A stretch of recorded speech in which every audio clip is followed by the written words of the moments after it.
Hello guys, welcome back to my channel girls. मैं हूं आपके साथ आपकी इंग्लिश मेंटर। आज हम सीखेंगे हमारी second short summary, second chapter flamingo में जो नेम दे रखा है उसका lost spring stories of stolen childhood. ठीक है, यानी कि जो हमारे स्टॉलन चाइल्डहुड है, जो हमारा बचपन है वो खो गया था, उसकी हमें लॉस्ट स्प्रिंग स्टोरीज देखिए कैसी अच्छी अच्छी स्टोरीज होती थी। ठीक है, तो चैप्टर जो है वो आपका सेकंड चैप्टर है एंड सेकंड चैप्टर में 2 पार्ट्स दे रखे हैं। ठीक है, यानी कि इस चैप्टर को 2 पार्ट्स में कैटेगराइज कर रखा है। फर्स्ट पार्ट जो है sometimes I find the rupee in the garbage, कभी कभी मुझे गार्बेज में 1 रुपए मिल जाता है।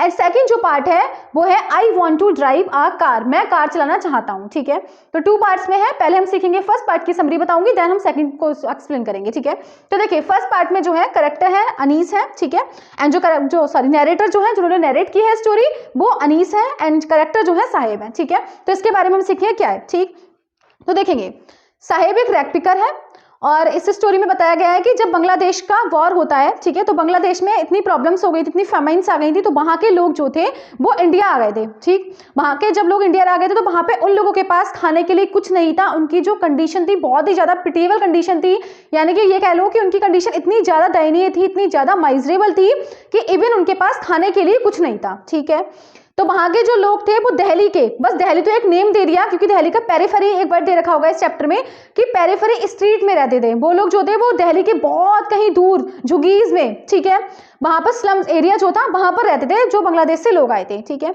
उनके पास खाने के लिए पैसे नहीं थे। ठीक है, बस वो 20 साल से यानी कि 1971 में आए हुए थे वो यहाँ पर, और वहां पर कम से कम 10,000 रैग पिकर्स जो थे वो दिल्ली में आ गए थे और दिल्ली में रहने लग गए थे। ठीक है, ऐसे लोग जिनके पास खाने के लिए कुछ नहीं होता, इस स्टोरी में बताया गया है उन लोगों के लिए किसी आइडेंटिटी से ज्यादा, यानी कि जब वो दिल्ली में रह रहे थे उनकी कोई भी आइडेंटिटी नहीं थी, कोई भी उनका आधार कार्ड नहीं था, कोई भी उनका आइडेंटिफिकेशन, कोई भी उनके पास सर्टिफिकेट नहीं था, लेकिन उनके लिए किसी आइडेंटिटी कार्ड से ज्यादा उनके लिए खाना जरूरी था। ठीक है, तो देखिए इस स्टोरी में क्या बताया गया ये देखते हैं।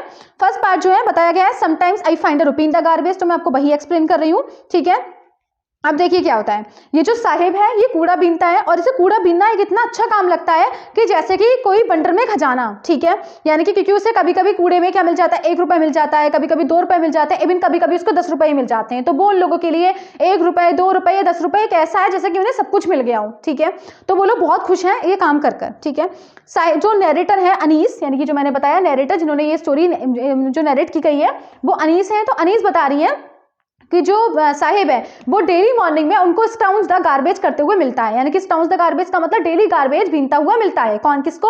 अनीस को। तो एक दिन अनीस जो है वो उसके पास जाती है साहिब के पास और साहिब से पूछती है व्हाट्स योर नेम, तुम्हारा नाम क्या है। तो जो साहिब है वो अपना नाम बताता है कि उसका नाम साहिब है। ठीक है, यानी कि उसका जो पूरा नाम था वो था साहिब ए आलम। क्या नाम था? साहिब ए आलम। ठीक है, साहिब ए आलम का जो मतलब होता है वो होता है लॉर्ड ऑफ द यूनिवर्स और गॉड ऑफ द यूनिवर्स। ठीक है, यानी कि पूरे ब्रह्मांड के देवता। ठीक, तो इसका जबकि साहिब क्या है, वो क्या कर रहा है, कूड़ा बीनता है, और जबकि उसके मीनिंग जो है, उसके नेम का जो मीनिंग है वो इतना बड़ा है कि साहिब को भी नहीं पता, इवन साहिब को भी नहीं पता कि उसके मीनिंग का जो उसका जो नेम का जो मीनिंग है वो इतना अच्छा और इतना बड़ा है। ठीक है, यानी कि कहाँ साहिब और कहाँ गॉड से कंपेयर किससे कर दी है, गॉड से उसकी कंपेयर की गई है। ठीक है, तो जब उन्होंने उससे नेम पूछा तो उसने बताया साहिब हमारे आलम। ठीक है, और जिसका मतलब होता है लॉर्ड ऑफ द यूनिवर्स। ठीक है, उसका नेम क्या है, लॉर्ड ऑफ द यूनिवर्स, यानी कि उसके नेम का मीनिंग है। ठीक है, इवन उसको भी नहीं पता, उसको भी अगर उसको बताया जाएगा कि उसका नेम का मीनिंग है लॉर्ड ऑफ द यूनिवर्स तो साहिब को डिफिकल्ट हो जाएगा, बहुत ज्यादा टास्क वर्क होगा उसको ये एक्सेप्ट करना कि उसके नेम का जो मीनिंग है वो लॉर्ड ऑफ द यूनिवर्स है। ठीक है, नेक्स्ट बोला गया जैसे जैसे मंथ्स बीतते गए, यानी कि जब उसने पूछा नेम, अनीस ने पूछा उससे कि तुम अपने स्कूल क्यों नहीं जाते हो, तो उसने कहा कि यहाँ पर आसपास में कोई स्कूल ही नहीं है, तो स्कूल जाए कहाँ जाएंगे हम। ठीक है, किसने कहा, साहिब ने कहा उससे। तो नैरेटर जो है, नैरेटर ने मजाक में उसको ऐसी बोल दी कि अगर मैं इसको यहाँ पर स्कूल बनवा दूं तो क्या यहाँ पर तुम चले जाओगे। तो उसने कहा ऑफ कोर्स हम जाएंगे, जरूर जाएंगे, पढ़ाई करेंगे। ठीक है, अब काफी मंथ बीत गए। ठीक है, ये वाली बात नैरेटर जो थे अनीस कहकर ये वाली बात भूल गई कि उन्होंने उसको प्रॉमिस किया है कि हम यहाँ पर उसके एरिया में एक स्कूल कंस्ट्रक्ट करवाएंगे, वो तो ये वाली बात भूल गई क्या के, लेकिन साहिब को ये वाली बात अभी तक याद है कि जो हमारे स्कूल बनेगा वो वेट कर रहा है कि कब स्कूल बने और कब वो स्कूल जाए। ठीक, जैसे एक दिन क्या होता है, बहुत महीनों बाद, काफी महीने बीत गए, अनीस जो है वो वहां से जा रही थी, तभी साहिब ने उसको देखा, यानी कि अनीस को देखा, और वो दौड़कर उनके पास गया, ही रेन टू हर, और उससे पूछता है कि आप कह रही थी स्कूल, क्या स्कूल नहीं बना। अब वो जो अनीस है उन्हें अपने आप पर बहुत गिल्ट हो रहा है, बहुत एम्बेरस हुई कि बताओ उन्होंने तो इतनी हार्टेडली बोल दिया था, बहुत लाइट हार्टेडली लिया उसको कि मतलब उन्होंने स्कूल के लिए प्रॉमिस किया और झूठा प्रॉमिस किया उन्होंने। ठीक है, और जबकि उस बच्चे को अभी तक पता हुआ है। ठीक है, नेक्स्ट फिर उन्होंने पूछती है, अनीस पूछती है उनसे कि तुमने why you are not wearing chappals, तुम चप्पल क्यों नहीं पहने हुए हो, ठीक है। तो उसने कहा कि उसकी मम्मी ने यानी कि उसकी मम्मा ने उसको शेप से उतारा ही नहीं है, ठीक है। और वहां पर और भी बच्चे थे उसके फ्रेंड साहिब के, और भी लोग जो थे रैग पिकर्स होते, रैग पिकर्स का ग्रुप था, ठीक है। वहां पर बहुत सारे बच्चे कूड़े बीनते थे। तो उन्होंने एक ने कहा कि उसकी मम्मी ने उसको शेप से नहीं उतारा है, ठीक। नेक्स्ट ने कहा, किसी ने कहा कि उसके पास जो चप्पल है वो मतलब वो नहीं पहनना चाहते हैं, उन्हें नंगे पैर रहना पसंद है, ठीक है। तो जो वो है वो तो मतलब एक उनके पास अब क्या है, वो कह रहा है कि वो चप्पल नहीं पहनना चाहता, ठीक है। अब राइटर को लग रहा है, वो अपने मन से खुद कहती है, लेकिन नरेटर को खुद लगता है कि क्या पता गांव में ये ट्रेडिशन हो, देखा होगा मोस्टली गांव में क्या है कि लोगों के पास चप्पल भी होंगी, फिर भी लोग बिना चप्पल के बाहर घूम रहे हैं, ठीक है। तो इस गाँव में ये एक तरीके से ट्रेडिशन बन चुका है कि लोग बेयरफुट रहना पसंद करते हैं। बेयरफुट मीन्स यानी कि वो बिना चप्पलों के रहना पसंद करते हैं, ठीक है। लेकिन ये इस चैप्टर में ये बोला गया है कि ये एक तरीके से एक्सक्यूज बनाया गया है पॉवर्टी को हाइड करने के लिए, पॉवर्टी को छिपाने के लिए, पॉवर्टी को कवर अप करने के लिए, हमने अपने मन को शांति देने के लिए बोल दिया गया कि ये ट्रेडिशन है। किसने बोला? अनीस ने अपने मन में सोचा सारी बातें कि क्या पता ये ट्रेडिशन है, लेकिन वो फिर ये वाली बात कोई ट्रेडिशन वगैरह नहीं है, ये एक तरीके से क्या है, एक्सक्यूज बनाया गया है पॉवर्टी को कवर अप करने के लिए, ठीक है। नेक्स्ट बोला गया है, उसके बाद बोला गया है, फिर वो बता रहा है कि स्टोरी बता रही है, अनीस बता रही है, अपने मन में कह रही है कि एक आदमी जो है वो उडीपी से आता है। Udupi is a name of place, एक प्लेस का नेम है। एक आदमी जो है वो उडीपी से आता है और बहुत उस आदमी ने उनको बताया कि एक यंग लड़का हुआ करता था। वो पहले एक पुरानी स्टोरी बता रहे हैं कि एक लड़का हुआ करता था, अब वो डेली अपने स्कूल जाया करता था। स्कूल जब जाता था रास्ते में उसको एक टेम्पल मिलता था। वो उस टेम्पल में उसके जो पापा थे, उसके जो फादर थे वो प्रिस्ट थे। प्रिस्ट मीन्स यानी कि पुजारी थे, ठीक है। तो वो अपने जब स्कूल जाता था तो स्कूल जाते वक्त वो उस टेम्पल में रुककर भगवान से पूजा करता था, प्रे करता था कि हे भगवान उसको ए पेयर ऑफ शूज दिलवा देना। ए पेयर ऑफ शूज का मतलब यानी कि उसको जूते दिलवा देना, ठीक है। यानी कि जो बच्चा था वो क्या करता था, पूजा करता था, भगवान से प्रे करता था कि उसको जूते मिल जाएं, ठीक है। यानी कि इतनी पॉवर्टी दिखाई गई है कि बच्चों के पास पहनने के लिए जूते भी नहीं थे। The children had no shoes to wear, ठीक है, पहनने के लिए जूते भी नहीं थे। तो वो कह रहे हैं कि जब वो जाता था तो वो क्या करता था, स्कूल जाने से पहले टेंपल में रुककर पूजा किया करता था कि उसको जो एक पेयर शूज मिल जाएं, ठीक है। अब 30 ईयर्स लेटर, अब वो 30 साल की बात बता रही है, ठीक है। कौन? अनीस बता रही है कि 30 साल बाद जब वो उस गांव में गई दोबारा, यानी कि उडीपी की बात बता रही थी अभी की, जब वो उस गांव में दोबारा गई तब उन्होंने देखा, रिविजिट किया उन्होंने उस टाउन को, तब वो जो था बैकयार्ड, यानी कि वहां पर कोई भी थे जो प्रिस्ट रहते थे, अब वो वहां पर नए प्रिस्ट रहने लगे हैं। यानी कि जो उसके पापा थे पुजारी, अब वो उनकी जगह कोई नए आदमी रिप्लेस कर चुके हैं, नए पुजारी रह रहे हैं। और वहां पर क्या है, उस मंदिर में red and white plastic chairs हैं। कैसी? सफेद और व्हाइट प्लास्टिक चेयर्स हैं। उन्होंने नोटिस किया कि जो यंग बॉय जो था, जो अब क्या था, अब जो यंग बॉय जो था यानी कि जो पहले जूतों के लिए प्रे किया करता था, अब वो किसमें, ग्रे यूनिफॉर्म ड्रेस पहना हुआ है, ड्रेसअप में है, and wearing socks and shoes पहना हुआ है ना, ठीक है। उसके बाद क्या है, who had return from his school, अपने स्कूल से वापस आ चुका है, यानी कि 30 ईयर्स के बाद बता रहे हैं, ठीक है। अब उन्हें उसकी दोबारा वो प्रेयर रिकॉल हो रही है कि बताओ पहले वो कैसे प्रे करता था और अब वो कैसे प्रे कर रहा है, ठीक है। अब रैग पिकर्स की स्टोरी सुनिएगा। रैग पिकर्स कहाँ है, ये जो स्टोरी है ये सीमापुरी की स्टोरी है। सीमापुरी एक प्लेस का नेम है, ठीक है, on the outskirts of Delhi, Delhi के बहुत कहीं दूर एरिया में। हमारा दिल्ली का बस नेम दे दिया है कि दिल्ली, बल्कि जबकि दिल्ली से बहुत ज़्यादा दूर कहीं एरिया में था सीमापुरी, ठीक है। जहाँ पर क्या था, 1971 से जब हमारा वॉर हुआ था, बांग्लादेश में वॉर हुआ था, तो वहाँ के लोग 1971 में इंडिया में वापस आ गए थे। तो उस टाइम में अबाउट 10,000 रैग पिकर्स आए थे, यानी कि 10,000 जो रैग पिकर्स से कूड़ा बिनने वाले लोग थे, ठीक है। अब वो इंडिया में 30 साल से ज्यादा यहाँ पर रह रहे थे, ठीक है। और उनके पास कोई आइडेंटिटी नहीं थी, कोई भी लीगल परमिट नहीं था, केवल उनके पास उन्हें खाने के लिए एक वोटर आईडी बनवा दी गई थी, जिससे कि उनको प्रॉपर वे में ग्रेन प्राप्त हो जाए, वो उसको खा लें, ठीक है। यानी कि उनके लिए क्या था, आइडेंटिटी की कोई भी वैल्यू नहीं थी, मोर देन उनको किसकी ज्यादा वैल्यू थी, यानी कि उनकी वैल्यू थी ग्रेन की, खाने की ज्यादा वैल्यू थी, ठीक है, क्योंकि उनके पास खाने के लिए कुछ नहीं था, ठीक। उन्होंने अब वहाँ के जो चिल्ड्रन थे उन्होंने भी इतना स्ट्रगल किया था, क्या करते थे, उन्हें भी इतना स्ट्रगल करते थे बहुत ज़्यादा कि उन्हें वो एडेप्ट हो गए थे। एडेप्ट का मतलब एडजस्ट कर लिया था उन्होंने अपने आप को इस क्लाइमेट में रहने के लिए, इस सर्कमस्टेंसेस को झेलने के लिए, ठीक है। अब वहाँ पर क्या है, अब क्या होता है, उसके बाद एक विंटर मॉर्निंग में अनीस ने नोटिस किया, ठीक है, एक समय में अनीस नोटिस कर रही है कि जो साहिब हैं वो एक टेनिस कोर्ट के बाहर, एक घर है, घर के बाहर में 2 लोग अच्छे आदमी, जो मतलब बड़े बड़े लोगों की कोठियां जो होती हैं उनमें जो अनीस है, वो साहिब है, वो 2 लोग खेल रहे हैं और साहिब उनको वॉच कर रहा है, यानी कि साहिब उनको देख रहा है। साहिब जो है wanted to play tennis, Sahib भी टेनिस खेलना चाहता है, लेकिन साहिब को अंदर जाने की परमिशन नहीं है। लेकिन this time Sahib is wearing a pair of shoes, Sahib जो है वो एक शूज पहन रखे हैं उसने, लेकिन वो भी किसी ने उसको दे दिए हैं, ठीक है। The shoes were given by someone, किसी के द्वारा उसको शूज दिए गए थे, और जो शूज हैं वो भी उसमें से जो थंब है आगे उसका निकल रहा है, ठीक है, टॉय जो है इसका वो निकला हुआ है, यानी कि जो आगे फटे हुए शूज हैं उसके, ठीक है। तो किसी ने फटे हुए जूते उसको दे दिए हैं, वो उसको पहना हुआ है और बड़ा खुश है वो, ठीक है। और वो क्या कर रहा है आराम से, जब उसके बाद उन लोगों ने जब गेम खेल लिया, यानी कि जो बिल्डिंग में जो लोग थे उन्होंने गेम खेल लिया, तब साहिब उनके जाने के बाद जब वो चले गए हैं तब साहिब साइलेंटली उस जो घर में क्या करता है, पार्क में एंट्री लेता है और वहां पर जो झूला है वो उस पर झूलता है, ठीक है। वहां पर उस time no one was around him, उसके चारों तरफ कोई भी नहीं था, ठीक है। तो ये स्टोरी एक अलग हो गया। अब एक सुबह में क्या है, अनीस जो है वो नोटिस कर रही है कि साहिब को क्या है, मतलब जब वो साहिब बड़ा हो गया है तो वो देख रही है कि साहिब जो है अब उसके हाथ में कोई भी थैला नहीं है, ठीक है। यानी कि थैला का मतलब जो गार्बेज का जो उसने कट्टा पकड़ता था, अब उसके पास कुछ नहीं है। Instead of bag he is having, क्या है उसके पास में एक कंटेनर है, ठीक है, मिल्क का कंटेनर है। और साहिब बहुत दौड़ता हुआ जा रहा है क्योंकि उसे ऐसा डर है कि उसका मालिक कहीं उसको आवाज ना दे दे, आवाज दे रहा हो, यानी कि उसे उसका मालिक का डर है, ठीक है।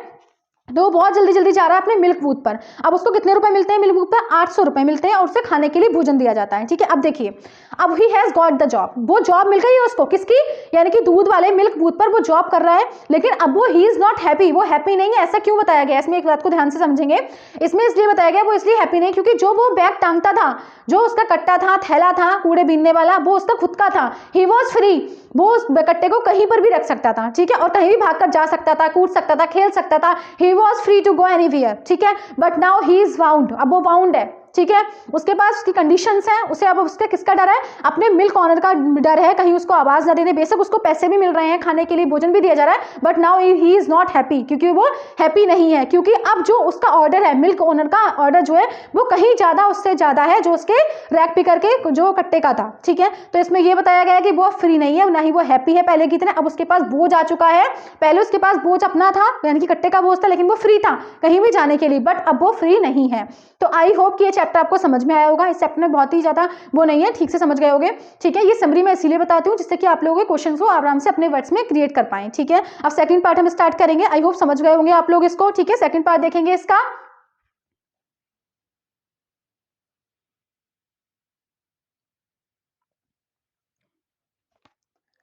हाँ गाइस देखिए, अब सेकंड पार्ट जो है वो है I want to drive a car, ठीक है, मैं कार चलाना चाहता हूँ, ठीक। तो देखिए ये जो स्टोरी है इसमें दो स्टोरी है, जो अनीस है यही नैरेट कर रहे हैं, यानी कि जो नैरेटर है अनीस, इन्होंने ही दोनों स्टोरी को नैरेट किया हुआ है, उन्होंने दोनों ही की स्टोरीज बताई गई है, ठीक है। तो ये जो स्टोरी यानी कि जो सेकंड पार्ट है आप लोगों का वो है हमारा फरीदाबाद का, कहाँ पर है, फिरोजाबाद का, सॉरी कहाँ का, फिरोजाबाद, ठीक है। तो जो नैरेटर है वो इसमें बता रहे हैं, यानी कि जो अनीस है वो मुकेश के बारे में बताती है। मुकेश एक यंग बॉय है, ठीक है, जो ग्लास फर्नेस में यानी कि कांच का वर्क करता था, ठीक है। सभी को पता है जो फिरोजाबाद है वो कांच के लिए फेमस है, ठीक है। तो इसमें फिरोजाबाद की पूरी स्टोरी है कि वहां के लोग कैसे कांच के ऊपर ही बाउंड हैं, ठीक है, उनके लिए बस एक ही बिजनेस है, वो किसी दूसरे बिजनेस के बारे में नहीं सोच सकते, ठीक। तो देखिए जो मुकेश है वो एक यंग बॉय है और वो भी क्या करता है, कांच का वर्क करता था। उसकी पूरी फैमिलीज यानी कि जनरेशन टू जनरेशन जो उसकी पोस्ट जनरेशन थी वो सारी जनरेशन किसमें वर्क करती थी, ग्लास फर्नेस में वर्क करती थी, ठीक है। वहां के सभी लोग ग्लास फर्नेस में वर्क करते थे, यानी कि कांच का वर्क करते थे, ठीक है। सारे लोग जो थे, चाहे वो बच्चा हो या फिर जो उनके पापा हो या उनके बाबा दादी बाबा जो भी हैं, सारे लोग कांच का वर्क करते थे। वहां की कंडीशन जो थी वो इतनी दयनीय थी, बहुत ज्यादा। एक बार मुकेश जो है वो अनीस राइटर जो है इनकी नैरेटर है उनको अपने घर ले जाते हैं। तो जो अनीस है वो बता रही है कि जब वो मुकेश के घर पे गई तो उन्होंने देखा कि जो बहुत स्लम एरिया में रहता था मुकेश भी, और मुकेश के जो बाबा हैं, ठीक है, वो बैठे हुए हैं, उन्होंने अपनी विजन यानी कि जो आईसाइट है वो खो दी है just because of doing work in glass furnace, किसकी वजह से, कांच का काम करने की वजह से, ठीक है। तो जब उनके घर जाती है तो उनके जो देखते हैं कि जो वॉल्स हैं बहुत ही ज्यादा बेकार वॉल्स हैं, टूटी क्रम्बलिंग वॉल्स हैं, टूटी फूटी वॉल्स हैं, मिट्टी की वॉल्स हैं, ठीक है, मड की वॉल्स लगी हुई हैं, ब्रोकन डोर है, दरवाजा जो है वो टूटा हुआ है, नो विंडो, कोई भी विंडो नहीं है उनके घर में। और जो मुकेश के घर में जो है वो उसके बापा हैं, ठीक है, और मुकेश के बड़े भाई की वाइफ है, ठीक। और उन्होंने, मुकेश के पापा हैं, मुकेश के जो भाभी हैं और मुकेश है, ठीक है। उन्होंने बहुत ही छोटी एज में यानी कि उन्होंने बताया जब वो उनके घर में गए तो उन्होंने देखा कि वहां पर वो बैठी हुई क्या कर रही है, पालक की जो पालक स्पिनच की जो लीव्स हैं यानी कि पालक की पत्तियों को छील रही हैं और पालक का साग बना रही है, ठीक है, स्टोव पर रखा हुआ है। और वहां पर बताया गया है कि मुकेश जो फिरोजाबाद में है, ठीक है, जब कोई उनके घर में कोई बड़ा जाता है अपने से बड़ा, तो जो वहां की बहुएं होती हैं वो क्या करती हैं, अपने वेल को मतलब कवर कर लेती हैं, ठीक है, अपने घूंघट को ढक लेती हैं, ठीक। तो वहां का ऐसा है कि वहां पर जो जो मतलब बहू जो होती है वो अपने घूंघट को ढक लेती है। और वहाँ पर क्या है, चाहे लड़की हो, चाहे लड़के हो, चाहे बच्चा हो, कोई भी हो, ठीक है, उन लोगों के पास सिर्फ एक ही वर्क है, सिर्फ क्या करना, कांच का वर्क करने के लिए, ठीक है। तो वहाँ पर सभी लोगों के लिए क्या होता है, वो अपनी आईसाइट खो देते हैं। किसकी वजह से? Just because of divide of air, उन्हें एयर नहीं मिल पाती प्रॉपर वे में, ठीक है। विदाउट लाइट के वर्क करते हैं, ठीक है, बिना लाइट के वर्क करेंगे तो उनकी क्या हो जाएगा, विजन, ठीक है। तो वहाँ पर कम से कम 20,000 लोग जो हैं वो यहाँ पर फिरोजाबाद में रह रहे हैं, ठीक है। और वहाँ पर मोस्टली लोगों के क्या है, विजन प्रॉब्लम है, यानी कि आईसाइट प्रॉब्लम है, उनकी आईज यानी कि अपनी आईज अपने विजन खो चुके हैं, ठीक है। वो बता रहे हैं, मुकेश जो है जो अनीस है वो बता रहे हैं कि वहाँ पे जितने भी यंग चिल्ड्रन हैं, ठीक है, उनके जो पेरेंट्स हैं वो सारे जो है वहाँ पर आराम से देखे जा सकते हैं। छोटे छोटे बच्चे अपने पेरेंट्स के साथ में क्या कर रहे हैं, welding pieces of coloured glass into bangles, यानी कि क्या कर रहे हैं, कांच के टुकड़ों को बैंगल्स में कन्वर्ट कर रहे हैं, ठीक है, क्योंकि Firozabad is famous for bangles, चूड़ियों के लिए फेमस है, ठीक है।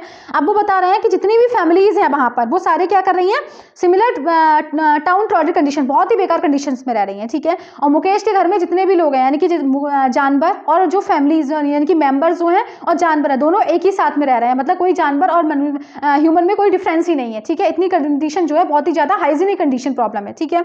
नेक्स्ट बताया गया है उनके पास क्या है, जो एक लड़की है सविता, ठीक है, वो क्या कर रही है, वो भी छोटी सी लड़की है, स्कूल जाने की बजाय वो भी कांच क्या बना रही है, चूड़ियां बना रही है, ठीक है। उसके लिए क्या, उसे ये भी नहीं पता कि एक दिन वो मतलब ब्राइड बनेगी, इसमें बोला गया है कि उसे ये नहीं पता कि वो ब्राइड बनेगी, लेकिन वो फिर भी क्या कर रही है, चूड़ियां बना रही है। उसे अपनी इसे एक दिन रिस्ट पर पहननी पड़ेंगी, स्कूल जाने की बजाय अपनी आई साइड से ज्यादा इंपॉर्टेंट उसके लिए क्या है, मतलब बैंगल्स उसके लिए ज्यादा इंपॉर्टेंट है, ठीक है।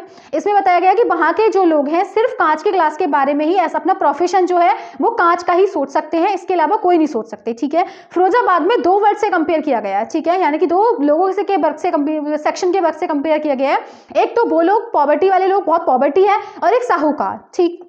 साहूकार में कौन कौन आ जाएंगे, कोऑपरेटिव सोसाइटीज यानी कि बिजनेसमैन आ जाएंगे, पुलिसमैन आ जाएंगे, ठीक है, लैंडलॉर्ड्स आ जाएंगे, ठीक है। और एक हमारे जो दूसरे वर्ड है पॉवर्टी वाले लोग, जो सिर्फ अपना वर्क क्या करते हैं, उनका एज अ प्रोफेशन क्या है, केवल वेल्डिंग, ठीक है, यानी कि वेल्डिंग द ग्लास फर्नेस, यानी कि क्या करेंगे, केवल वो कांच का ही वर्क कर पाएंगे, ठीक है। तो जो हमारे जो ये लोग हैं साहूकार लोग जो है वो उनको एक्सप्लॉइट करते थे, एक्सप्लॉइट इन द सेंस उनको परेशान किया करते थे, ठीक है। और ये जो लोग हैं वो बस अपने फेट को ही ब्लेम आउट करते हैं कि उनकी जो डेस्टिनी है, उनका जो भाग्य ही खराब है, ठीक है। बट यहाँ पर जो मुकेश है, Mukesh is just different from others. Mukesh जो है वो दूसरे लोगों से अलग है, क्योंकि वहां के लोग सिर्फ क्या सोच सकते हैं, कांच का ही वर्क करने के लिए सोच सकते हैं, जबकि मुकेश जो है want to be a motor mechanic. Mukesh जो है एरोप्लेन चलाना चाहता है, और मुकेश चाहता है कि वो कांच का वर्क ना करके वो एक क्या बने, एरोप्लेन चलाए। तो यहाँ पर क्या है, मुकेश अलग सोच रहा है, ठीक है। बाकी यहाँ पर इस स्टोरी में, फिरोजाबाद की स्टोरी में, मैं एक शॉर्ट में दोबारा बताऊंगी, फिरोजाबाद की स्टोरी में जो ये बताया गया 2 वर्ड से कंपेयर की गई है, एक साहूकार वर्ड से और एक दूसरे वर्ड से। ऐसे लोग जो बहुत ही कंडीशन माइजेबल कंडीशन में रह रहे हैं, जो क्या काम कर रहे हैं, केवल कांच का वर्क कर सकते हैं, ठीक है। ना ही कोई बिजनेस सेटअप कर सकते हैं, ना ही स्कूल जा सकते हैं, ना ही किसी जॉब के लिए अप्लाई कर सकते हैं, केवल they can think about welding the bangles, ठीक है, केवल वो चूड़ियां बनाने का काम कर सकते हैं। तो उनकी कंडीशन बहुत ही ज्यादा क्रिटिकल है, बहुत ज्यादा माइजरेबल है, ठीक है, बहुत ही स्लम्स एरिया में रहते हैं, बहुत हाइजीनिक प्रॉब्लम है वहां पर, ठीक है। यानी कि वहां पर जो एनिमल्स हैं और क्या एनिमल्स और वो लोग साथ में रहते हैं, कोई डिफरेंसेस नहीं होगी वहां पर, उनकी जो थिंकिंग है बहुत ही ज्यादा नैरो हो चुकी है, ठीक है, वहां पर। तो इस तरीके से उनकी कंडीशन है। बट यहाँ पर जो मुकेश है वो डिफरेंट सोच रहा है, मुकेश बनना चाहता है मोटर मैकेनिक, बाकी जबकि सभी लोग क्या है वहां पर क्या करना चाहते हैं, केवल कांच का वर्क करना चाहते हैं, ठीक है। तो आई होप कि आप लोगों को ये समरी समझ में आ गई होगी दोनों पार्ट्स की, ठीक है। अगर समझ में आ गई है तो ठीक है, और अगर कोई प्रॉब्लम है तो आप लोग जो है मुझे अपने उसमें मुझे डाउट जो है वो आप मुझे बता सकते हैं, मैं दोबारा आपको इसको समझाऊंगी, ठीक है। अभी हम इसके क्वेश्चन आंसर्स भी करेंगे, ठीक है, तो आप लोगों को और भी क्लियर हो जाएगा, ठीक। तो मैं बताऊंगी कि कैसे हम अपने आंसर्स को कैसे अपने वर्ड्स में लिख पाएंगे, ठीक है। तो आई होप समझ में आया। Thank you very much.